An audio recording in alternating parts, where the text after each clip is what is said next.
Robert, thanks so much for doing this. So you guys all know Robert Danhi, and of course, we've known each other for a long time, from the CIA days all the way through. He's been a speaker at many of our events, a great educator, and so passionate about all things Asian cuisine and others too. But so happy that you were there and we're able to do something like this and be able to show people the time of the day, talk about the time of the day, what we're going to do. Why don't you just bring it all in and tell us what we're going to do here? Yeah, absolutely. Well, good morning, everyone. Selamat pagi, as they say here in Malay. I am standing in front of a restaurant, Seri Sahabat, and which is a Memak restaurant. And Memak, because in Malaysia you have such diversity, you have the Malays, you have the Chinese, you have the Indians. This restaurant is a halal restaurant that's Indian Malay, and it's open 24 hours. And so I'm going to bring you inside here and then show you what we're going to do here. So you can see it's pitch black out. It's 4 a.m. And we have a small group of people hanging out, having some food. And these restaurants, there we go. What we're going to focus on today. Oh, there we go. Okay, Mamanos. Okay. Cepat lah. Okay. So what we're going to do today, I'm telling them to come over here and hurry up. So what we're going to do is we're going to focus on a couple different flatbreads to begin. Flip this around here. Okay, there we go. So we're gonna there we go. That's our star for the day. We're going to begin with some flatbreads, and they're all based on the same dough, being Roti Paratha. So we're going to start with the Roti Paratha kosong. So what he has here is a wheat-based dough, and the wheat-based dough you can see has been rested overnight. And notice how his hands, one up, one down, flipping this into paper thin. There we go.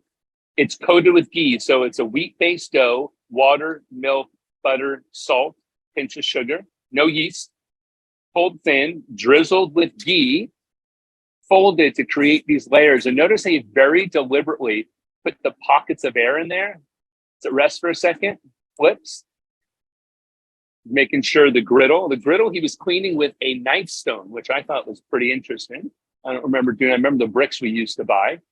Flattens it out, but since there's so much ghee in there, it's going to stay flat. And he's drizzling some extra ghee. So that's one, which is Roti Paratha. Paratha is from southern India. And then we're going to go to Roti Telur. Okay, yeah, boleh. So the next one, boleh means can, like go. So the next one, same dough, flipped again. So you can order this with anything inside, or almost anything. One, there was plain. Then he'll take the egg, and watch what he does with the egg. He'll crack, smash in his hand, and then just shake it to break it up. Goes on, maybe puts a little bit of bawang, which is red onion, fold, griddle, and over. Okay, so that's the first part. Those are going to cook for a moment. Drizzle it with some ghee and get that going. Okay, so as we go, if you have any questions, happy to answer them as we go through here. And Kevin, feel free to pepper in and ask some things. I'm amazed at how he stretches that out with his hands. Like, it's just amazing to me. Right, so brown, and so it gets, I don't know if I'd say it's crispy. It's not crunchy. It's getting brown. He's got this one. Notice this one is circular. This one he just folded. Now watch closely. What's a really important technique to this bread, to the paratha that has nothing in it. So it could be paratha, roti being bread, roti paratha, or roti canai is another name for it, identical. Now what he's got going over here are the sauces that are served with it. The first one is a type of fish curry. And notice how thin it is. It can be that thin and still be a curry. Then he's got a dal, which is based on the yellow, right? It's got the pot mustard seeds, yellow lentils. And then here, notice the amount of fat on top of that. That is a sambal. So these three are kind of the trinity for this. Now, check this out. After he cooks them, really important step. He takes that and check this out. Smash, smash, smash. Then, boom. Okay, we'll put that on the table. We're going to move on to the next one, the murtabak.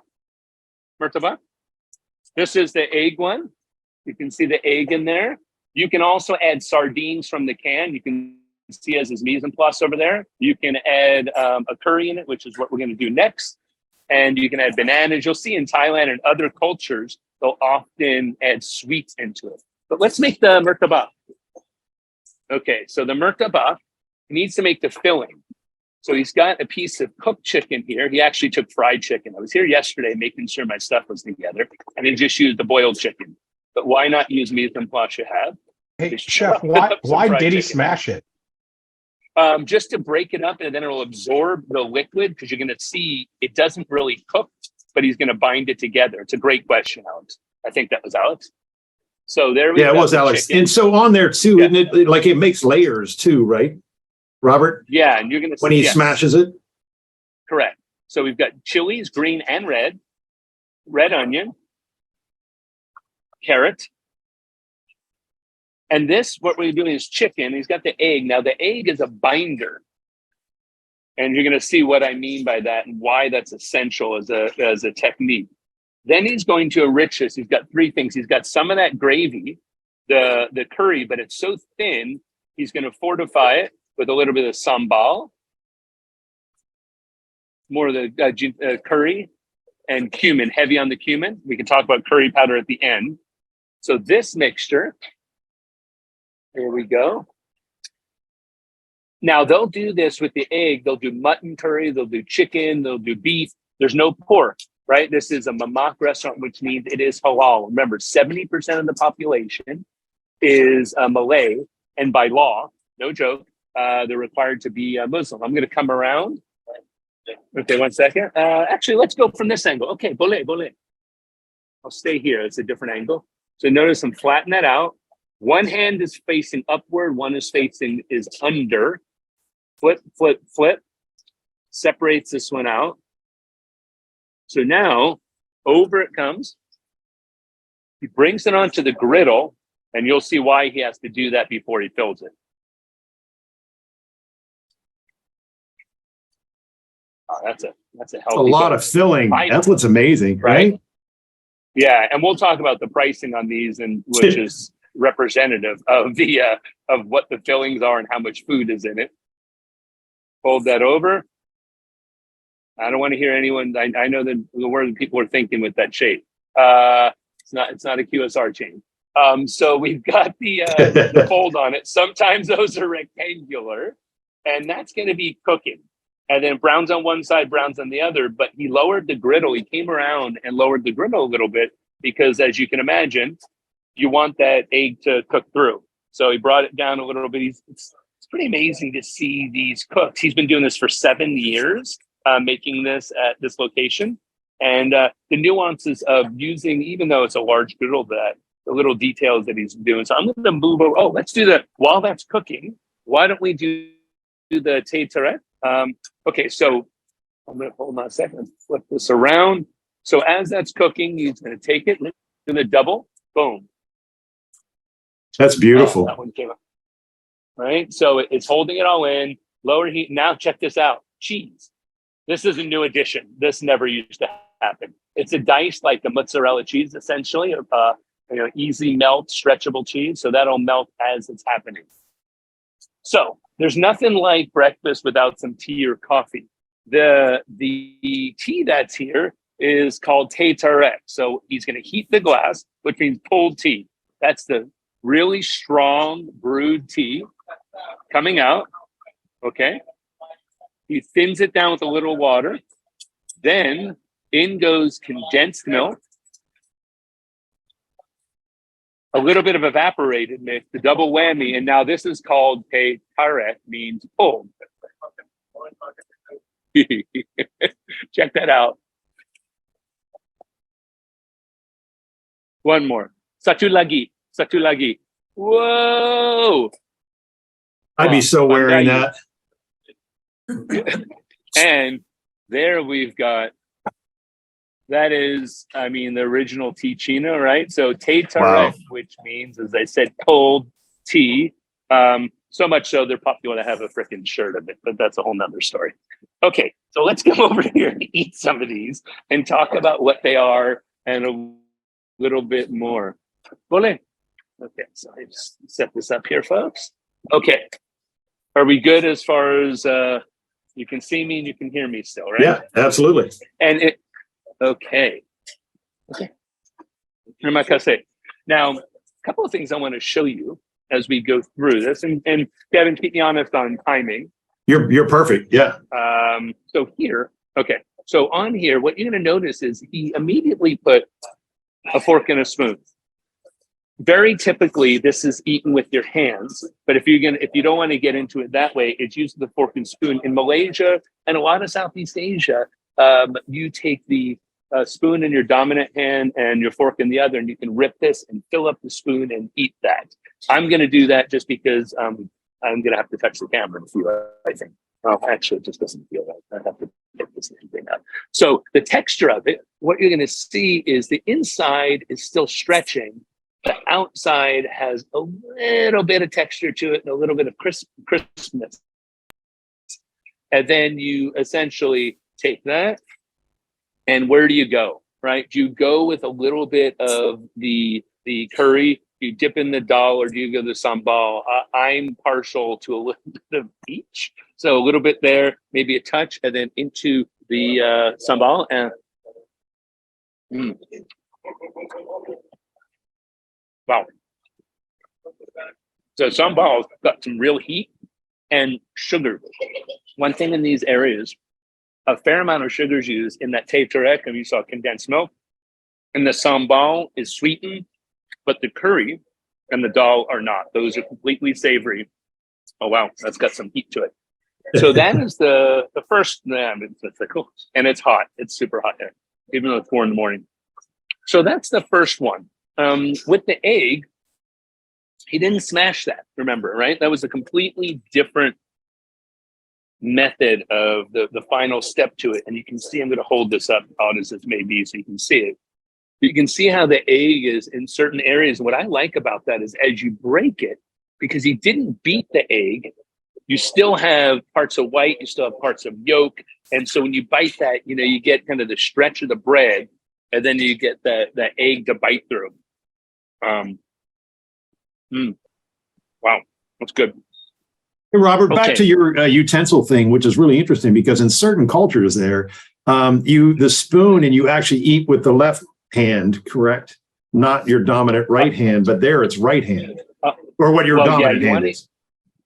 Yeah, you want to use generally it's the right hand, and not to get so nasty, but the reality is your left hand is supposed to be used for other things. And in bathrooms here, there's often not toilet paper. There's a hose or a bidet of some sort. And so I'll leave it at that, folks. I think we're close enough friends. So we'll pause there.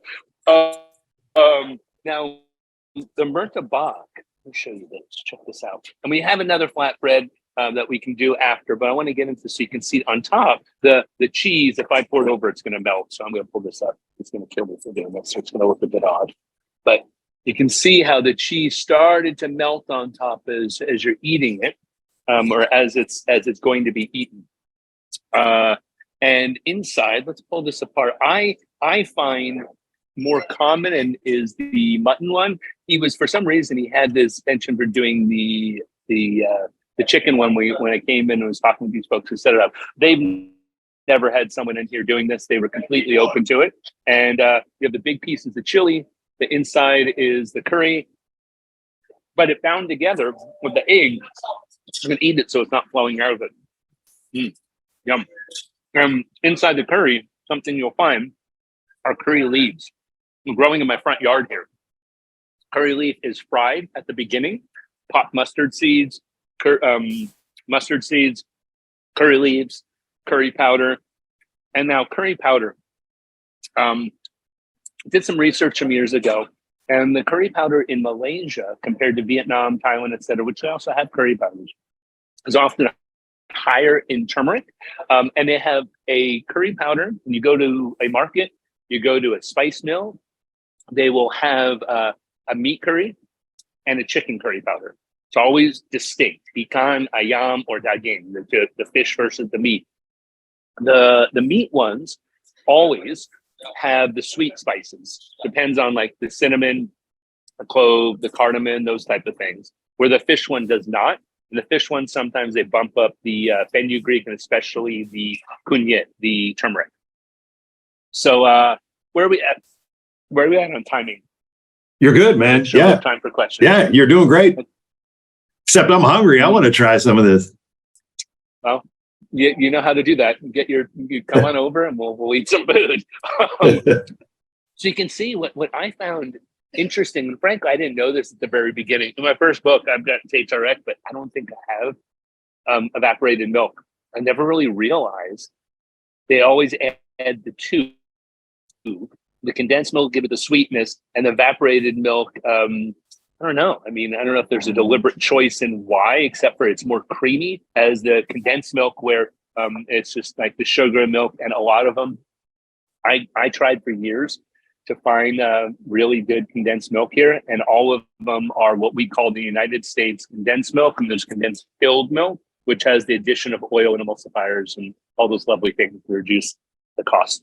It's amazing to have you be there and really get to see it.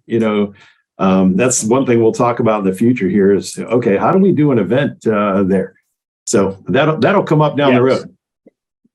Absolutely. Now, one thing, Kevin, we didn't get to is, folks, keep in mind, I mentioned earlier that in Malaysia, Malacca, where I am right now, the Straits of Malacca is where all the ships had to come around, pass by Singapore. And so this was a main trading port. Originally, first the Portuguese, then the Dutch came and colonized it. There's still Dutch buildings, and then there's the British. So you see the British architecture. And so we have the Malays about 70%, and then you have the Chinese about 24%, and then you have the Indians about 12%. Now, this style of restaurant, Memak actually refers to the kind of the uncle that owns a shop. So that's what they named these restaurants. And this is Southern Indian food more so than Northern Indian food. And some of them they will have, as you can see, I'm just going to lift this up. Why not? Over there where they're chilling, you have the tandoor naan sometimes that open. That's more of a nighttime food. And even these dishes, sometimes they take a break in the evening or in the middle of the morning, because it takes a special skill to make that roti. The practical side of this, making this obviously takes a lot of real estate in the kitchen, and it takes a lot of expertise, and it takes a lot of time. So you can buy the doughs, you can griddle them and just use them as is, use them in wraps, use them in, things like that. They also bake really well. They will leaven slightly, and I've folded them over and baked them into crescent shape, cut them and use them stuffed. That's one way of doing it. I've even cut it open, beaten a cheesecake in a mixer, pipe in a cheesecake filling, and then put some some salsa or what have you, and it's pretty damn tasty just like that either. One of the things I think that I wanted to really kind of talk to you about a little bit there too is, so the diversity of the cuisine in Malaysia, it seems to be a real kind of blending of all the cultures of the surrounding countries. Can you talk to that a little bit? Yes. Yeah. So the Malays is more like an Indonesian food. So what's unique about Malaysia, I think, is you have distinct cuisines. You have the Malay foods, you have the Chinese food, and we'll talk about that in a second, and the Indian food. Then you have what this is, which is a blend of Indian Malay, Mama. You have what my wife is, the Peranakan culture, the Nyonya cuisine is a smash of Chinese and Malay. You have that together. Then you have so you have that, but within Chinese, you also have the different ones, the Cantonese, the Hokkien, the Teochew. You have all those different cuisines. So it is a fusion. And then you have the Portuguese, as I said, the first to colonize here. You have places, there's a Portuguese settlement with Portuguese restaurants. And so they'll do like curry devil, which is a curry is super hot, fried mustard seeds and curry leaves and fried ginger on top. So there's Portuguese food. So you've got these blends of them, and then you just have modern mashups, right? I mean, there's a pork belly burger at this coffee shop that they put a sambal on, and just like anywhere, they're creating food as it goes. And also what I have found, kind of like you see in Tijuana, kind of an odd connection, is how people have gone somewhere and come back, and now they're doing these more hip, upscale restaurants. So you have a much larger swath of financial kind of price points for cuisine, decor, but the food can be really inexpensive. So the roti. And Kevin, so you don't bring that up and we don't crash the system, I'm going to move here just for one moment. Yeah. Let me flip this around. Okay, here we go. So check this out, folks. So this is the menu, right? And so you can see roti meaning bread. Kosong is the first one, the top one that we had, 150 ringgit. The conversion rate right now is 4.5 ringgit for $1. So that's about, what, 24 cents? Someone do the math. Then we have the egg. So it steps up another ringgit, another 25 cents for the egg. Then it goes down bawang with onion, tissue. Oh, we need to make roti tissue. Definitely. Forgot about that one. Okay, hey folks, let's do that. This is the roti tissue. Ole? Yeah, I know. Okay, you need to see this. So the last one we'll make, and then again, Kevin, you tell me if we want to move to the if you want to do the dosa, because they have that batter ready. But this roti tissue, I think, is definitely something you have to see. Let's now, do tissue, both. We have time to do both. So if they can do it, okay. Let's do it. So we'll do the roti tissue, and then after we'll do the dosa. Perfect. Nice. Okay, so you can wash his hands. There, look at the dough. The roti tissue for at least 6 hours. Now this one he's going to go super thin. Yeah. It's about 4 ounces of dough, by the way, right? Okay, so this one.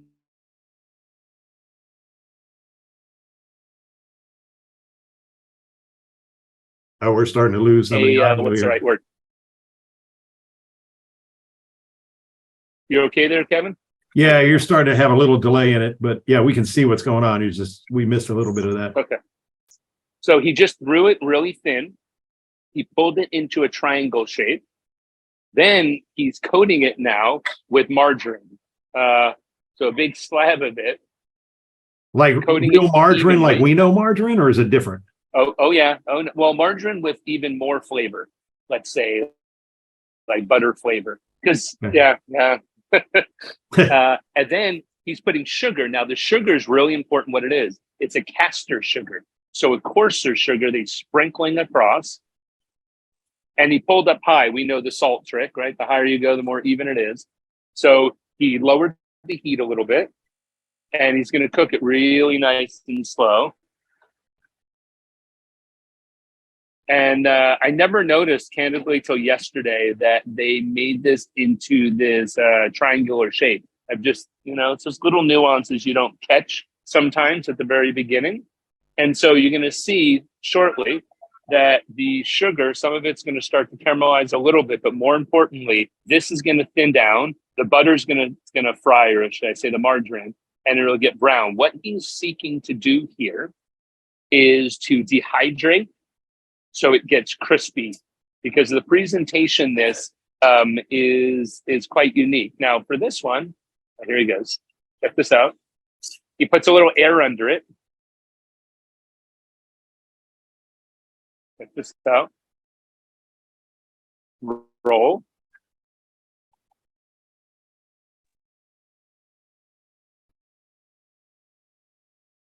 There we go. So he gets that. Gets it crisp on that edge. This is a team effort. He's cutting off the thicker parts of it and making a flat base. There we go. And roti tissue is always served as a pyramid, as such. And there we go. We have condensed milk at the bottom and a 2-foot tall cone of crispy deliciousness. I'm going to let that rest for a second as we make the dosa, right? And oh wait, we got to move all my stuff. There we go. All good. Okay, so let's make the last one, which is the dosa. Now this is complete, or dose or dosa. Dosa is how they say it in some places. Yesterday they were schooling me on this. Dosa, same thing. Now this is a completely different batter. This is made from urad dal, he's going to check this out. He needs to make sure the griddle is clean and the griddle is of the right temperature. So they always use a plastic bottle. Clean that off first. This fermented batter is made of rice and dal. See how fluffy it is. Fermented at least overnight. That goes on the griddle. And it's going to be served with a coconut chutney. So here we go. So he forgot to get his mise en place ready. He's running quick. Here we go. And then he takes the back of a can. It's always the back of some can or round.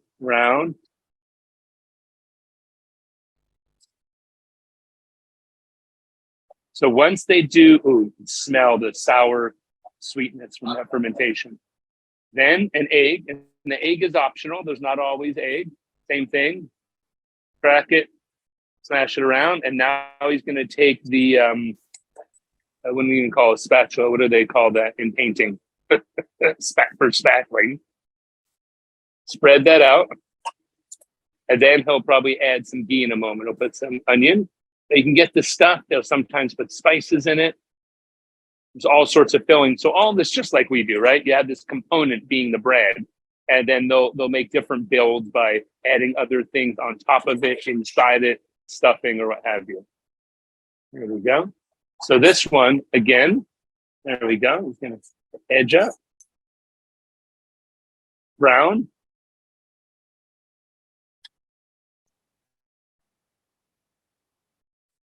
There we go. Boom. Perforate it. Let's put a little crease in it before he folds it so it folds in the right place. They do a version of like the roti tissue with this where they keep it thin and get it really crispy. But this one is served with the coconut chutney. So fresh grated coconut.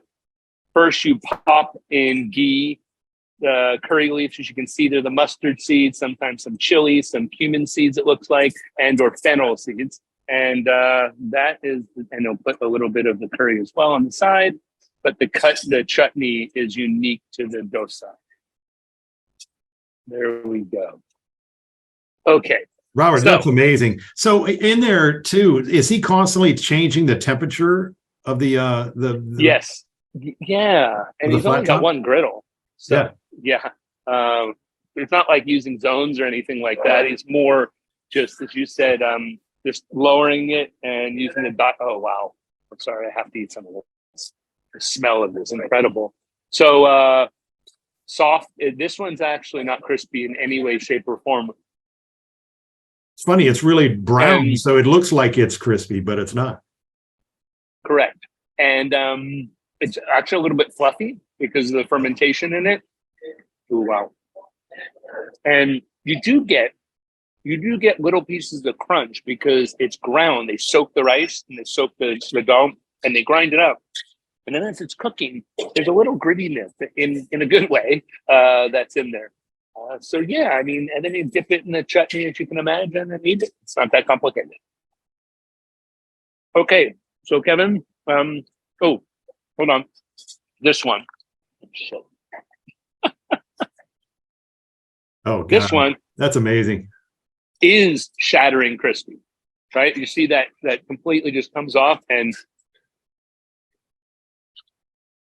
incredible. Sometimes he got the air in that to really make it into a cone is quite amazing. Yeah, I mean, same dough, different form. So that's the roti tissue, and that, I mean, it's got some shit going all over the place. Excuse me. There we go.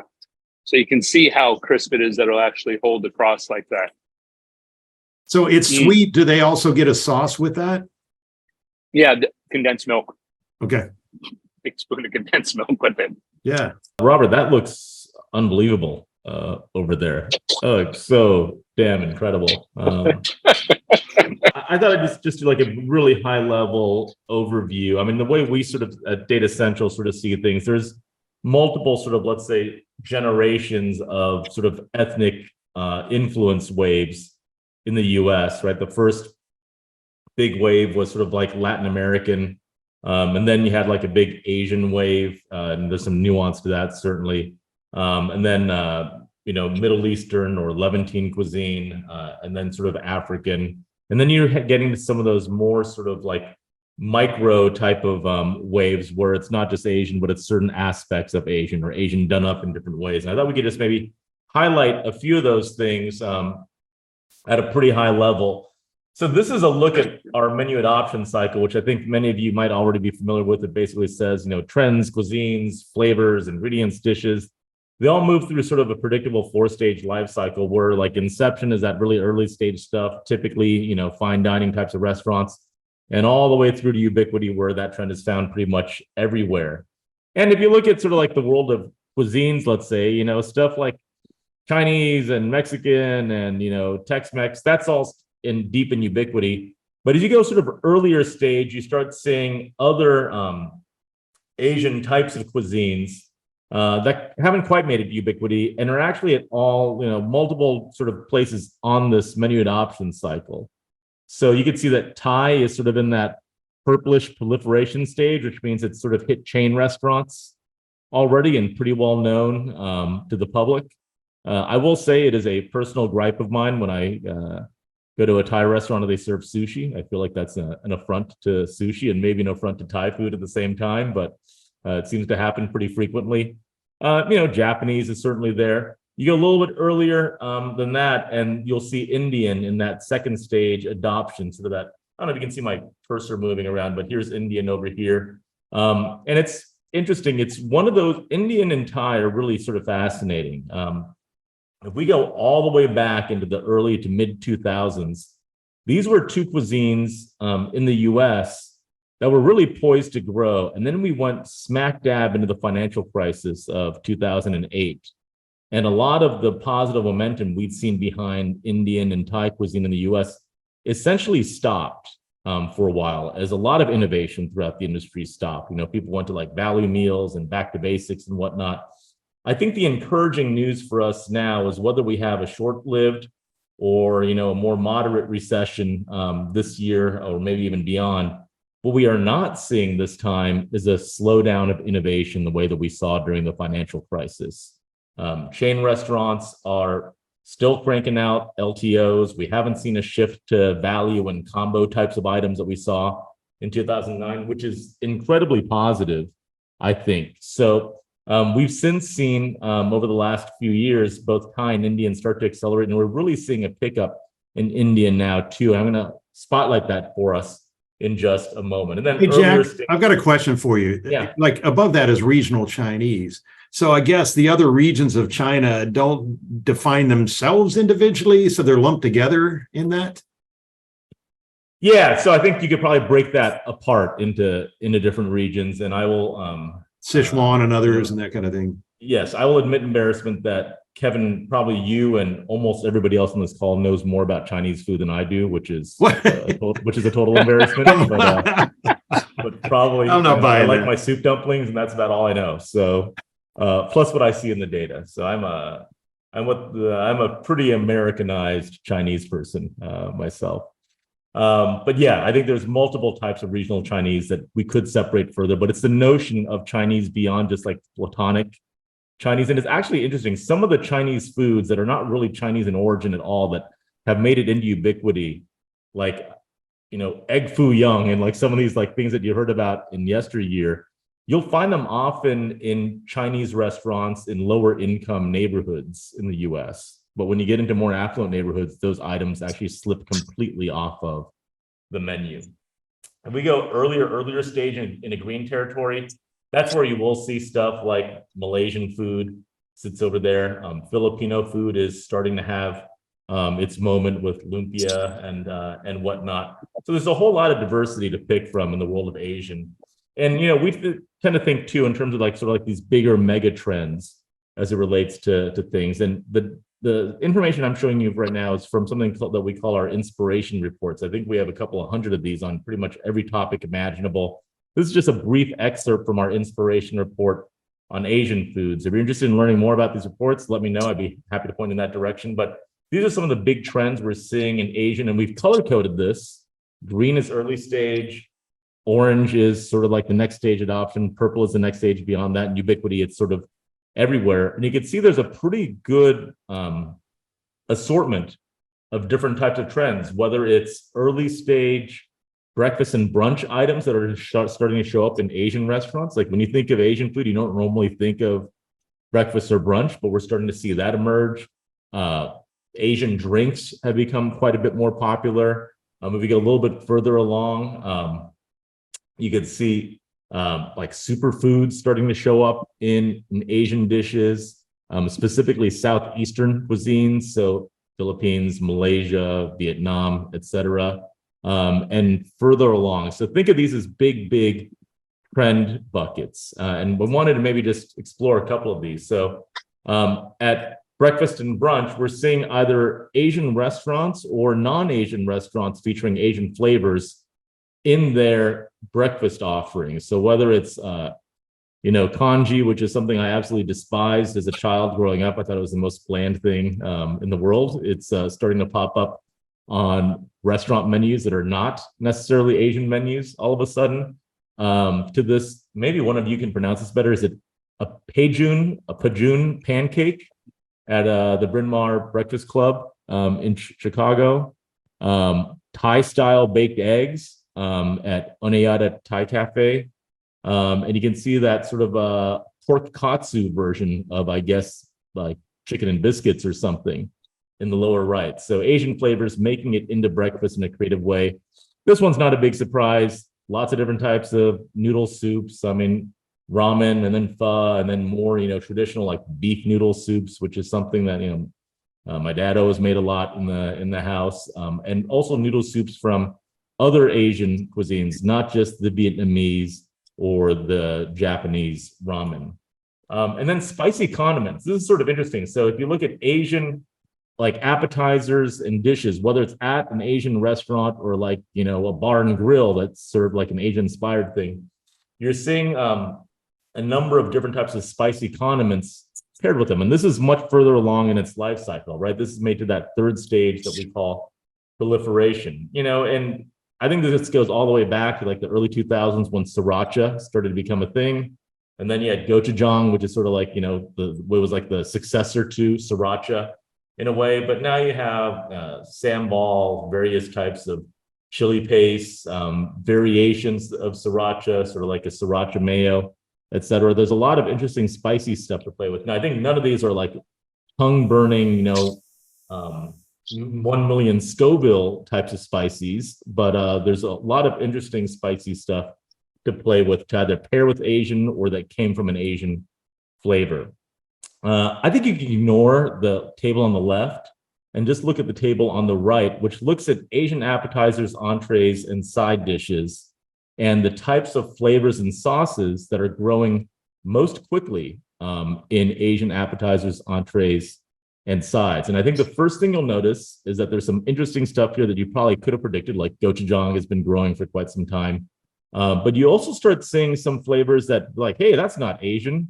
What is buttermilk doing on that list? And I think that sort of speaks to sort of the combining that we're seeing of flavors from around the world or just integrated in a more sort of American style applications with some Asian influence. You're also seeing things like, Cajun sort of sprinkled in there a little bit, or lemon pepper, or even honey mustard mixed with various Asian inspired dishes. On the more traditional end of things, you have certainly Kewpie mayo, sriracha mayo, gochujang, turmeric, mango sauces, etc., but all growing at a healthy clip right now.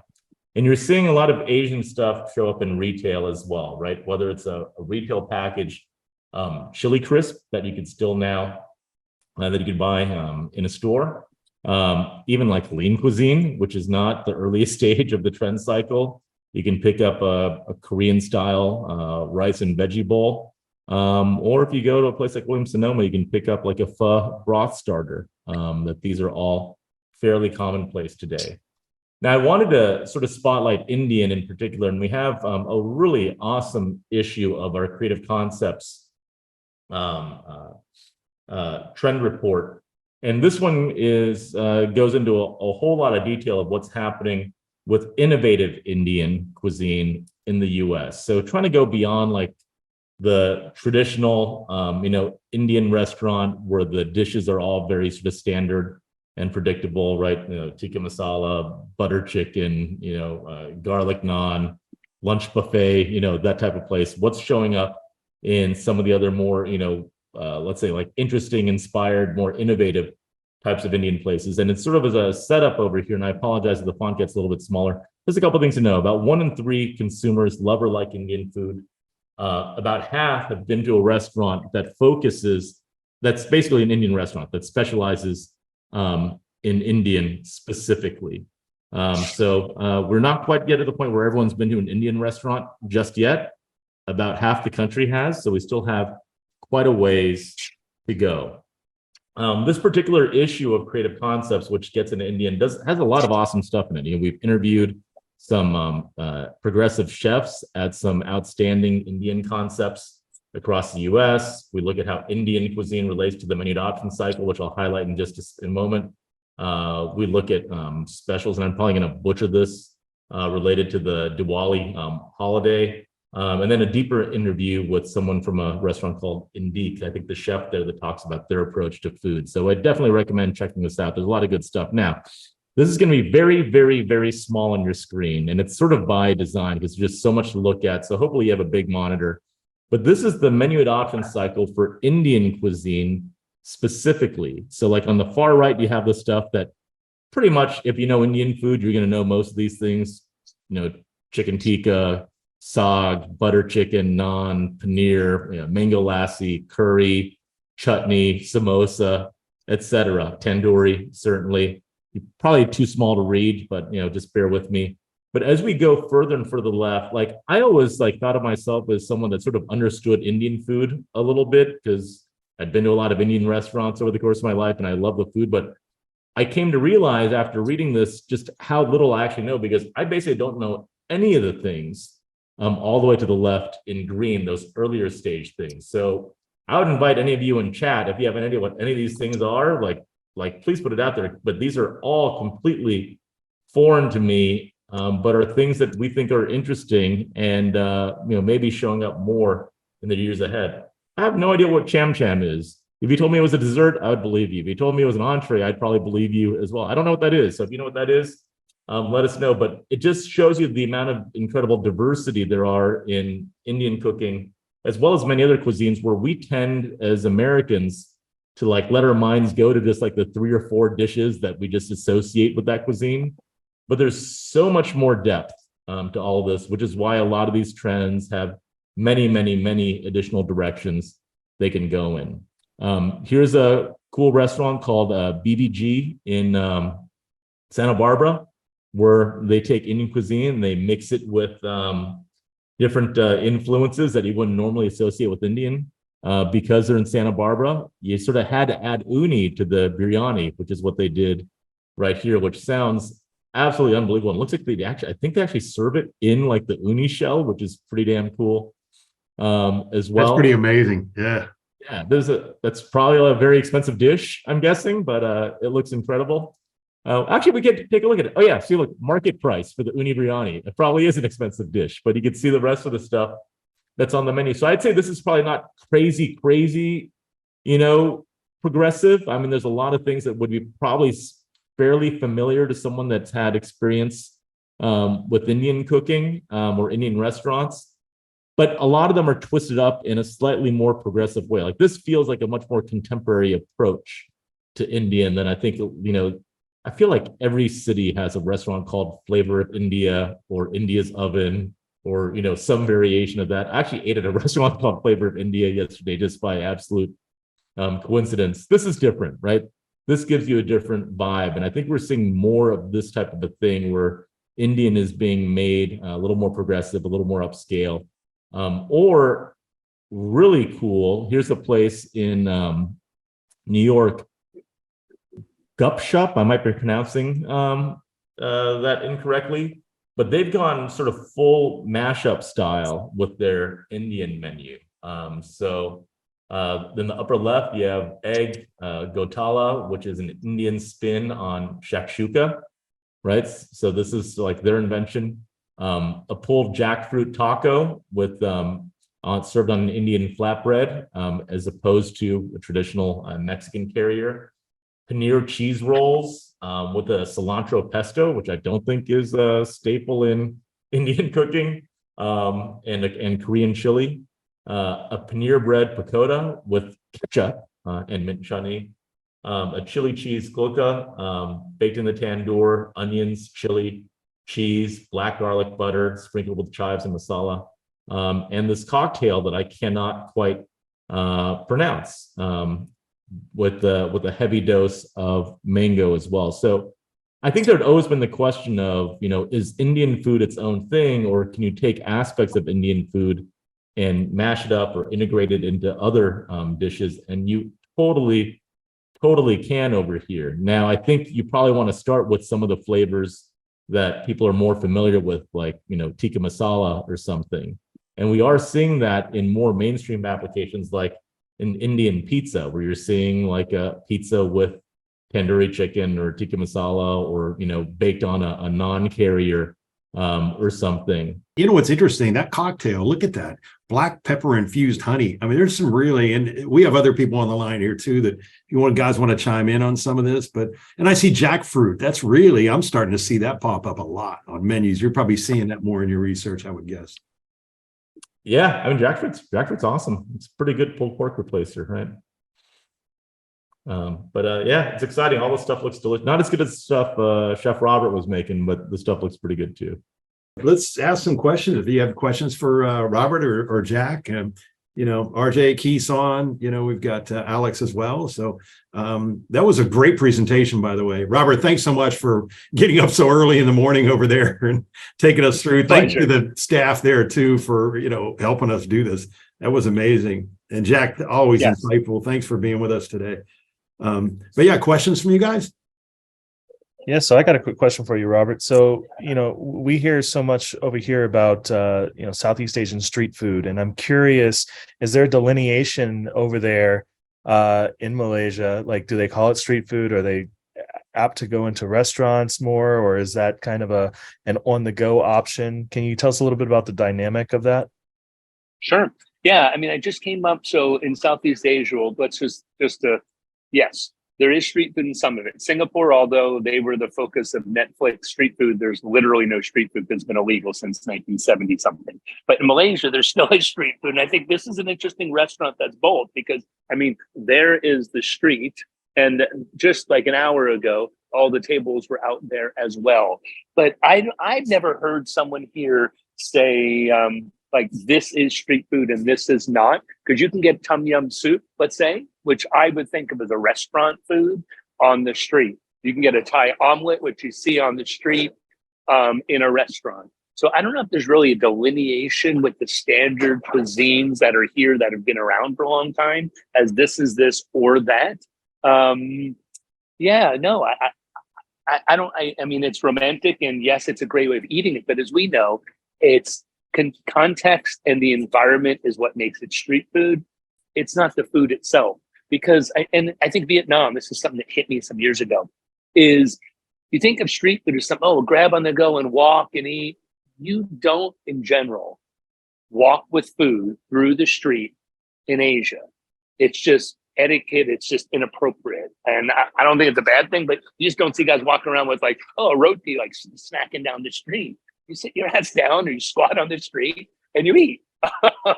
So yeah, I wouldn't say there's a street food per se like that. Although some countries it's becoming less. I'm going to Vietnam a couple of weeks, and they're closing down a lot of the street food vendors, just like they did in Singapore, just for a practical sense of cleanliness, increasing rent, and sanitation. That's why they did a lot in Singapore, because stuff was going into the drains in such a closed system that had to protect it, which I respect. They did a great job of setting up the hawker centers, and the government subsidizes them so they can continue to do the same food. Yeah. Thanks. Sure. Hey, Jack, I'm going to go with your comment on Chinese food. I'm telling you now, with all the research you do on a daily basis, you know way more than I do about it. So, but it's I love what you guys, bring to the table, and and how you're looking at things in a whole different way. And that's, I think, what's interesting in the United States is it's such this mashup, if you will. You can call it whatever term you want, of what people are doing. But Filipino is what you brought up too, Jack. And Simon Majumdar is a huge, proponent of. He's been talking about it for years, kind of like I talk about Peruvian cuisine that's never come around for 20 years. But it's like I'm finally starting to see Filipino restaurants in stranger or smaller towns. Certainly you find them in LA, or you find it in Miami or New York or whatever. But it's starting to pop up, and I see that as a good sign. Yeah, I think it's a good sign. And I think, one interesting piece of analysis we did is we looked at the ethnic diversity of restaurants in all areas across the country. So sort of like every city, if you will, every area code. And then we also looked at how knowledgeable people in each one of those area codes is about food. Like, do they know the early stage stuff versus, not know it very well? And there's a straight line correlation between ethnic restaurant diversity in an area and the food knowledge of the consumers in that area. And it's, pretty simple. Restaurants are where trends are born to most consumers. If you ask someone that, what's the last new thing you tried? About 65% of the time they tried it in a restaurant, not in a cookbook or something at the store or something they brought home. So we drive all that stuff forward, and it's encouraging to see, just like even in the case of Indian, but with every cuisine, there's so much more stuff. There's a very, very deep bench of foods and flavors and inspirations in all these cuisines that we can continue to draw on. So we're not going to run out of room for innovation anytime soon. It's going to continue evolving, and that's always fun to see. Well, what's funny, and this is more of a comment, when you look at these cuisines, right? These cuisines have been on and off kind of the radar map for the past 10, 12, 14 years. I know, Jack, you've been talking about Indian cuisine and Filipino cuisine. And I think when you look at the technical aspect of making some of these foods and dishes, they're hard to duplicate. So when you think of proliferation, ubiquitous, it's like they kind of, they always live there, and it's hard to get some of these over the edge because only a few people can do them really well.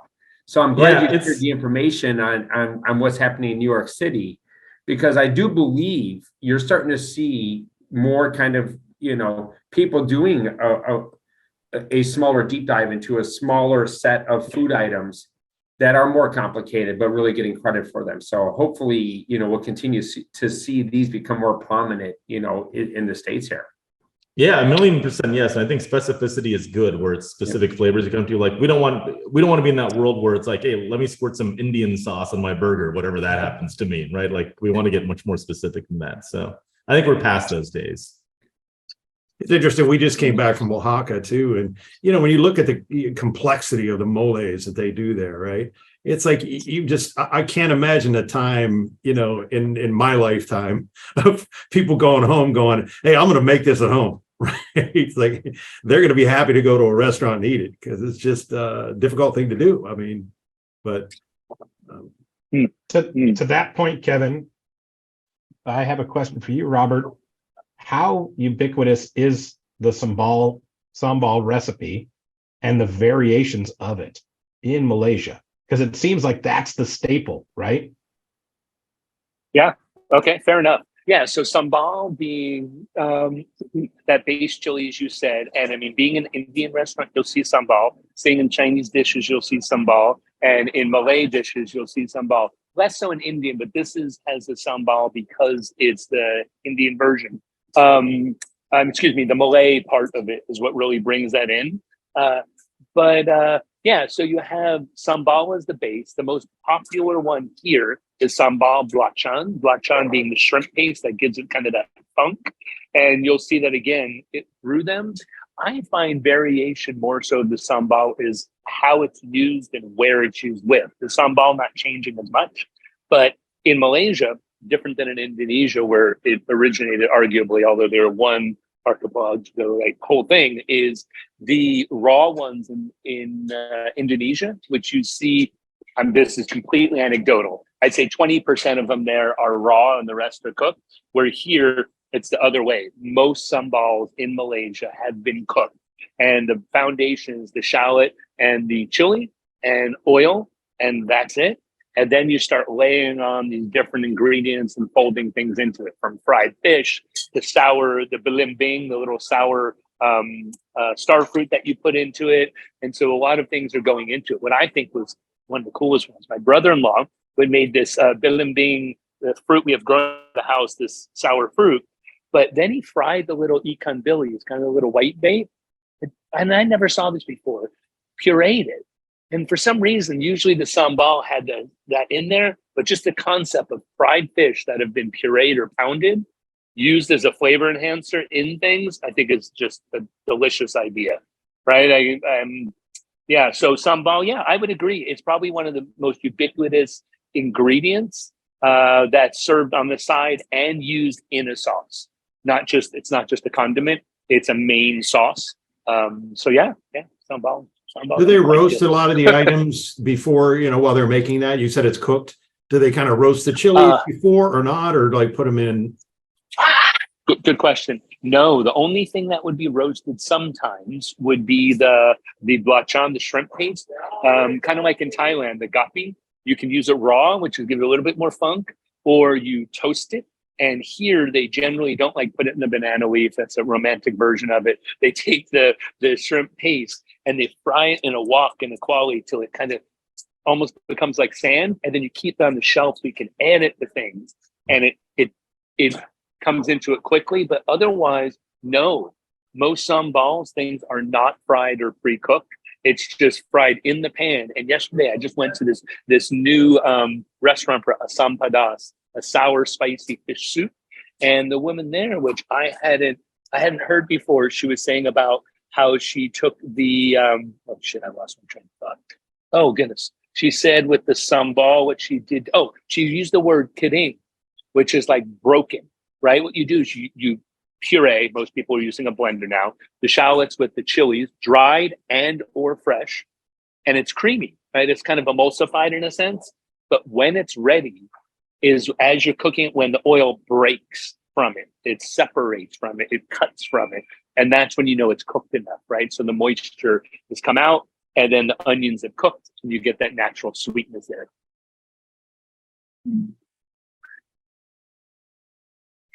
Very cool. Any other questions, guys?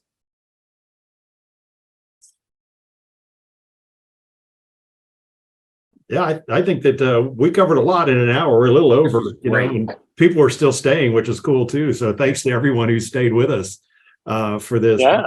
I think this is it's kind of an interesting look. And, Robert and I talked about this. I talked with, our board as well. And Jack and I talked about this over the weekend, but I'm kind of looking at these webinars and saying, I really kind of like, let's step out a little bit. I mean, there's some creative things to do. There's so much learning to be had, and sometimes it's in our backyard and sometimes it's not. And when we have an opportunity to showcase something that's new and unique, I mean, it's a great way to do it. I mean, for us to get on a plane and, spend 10 days to get to Malaysia to learn what we just learned today, it's an expensive proposition. And Robert showed us that in a very short period of time. And I really appreciate it. Oh, of course, a small sliver. Well, you remember, where in the world is Carmen Sandiego? I volunteered for the position or travel around to do that for you.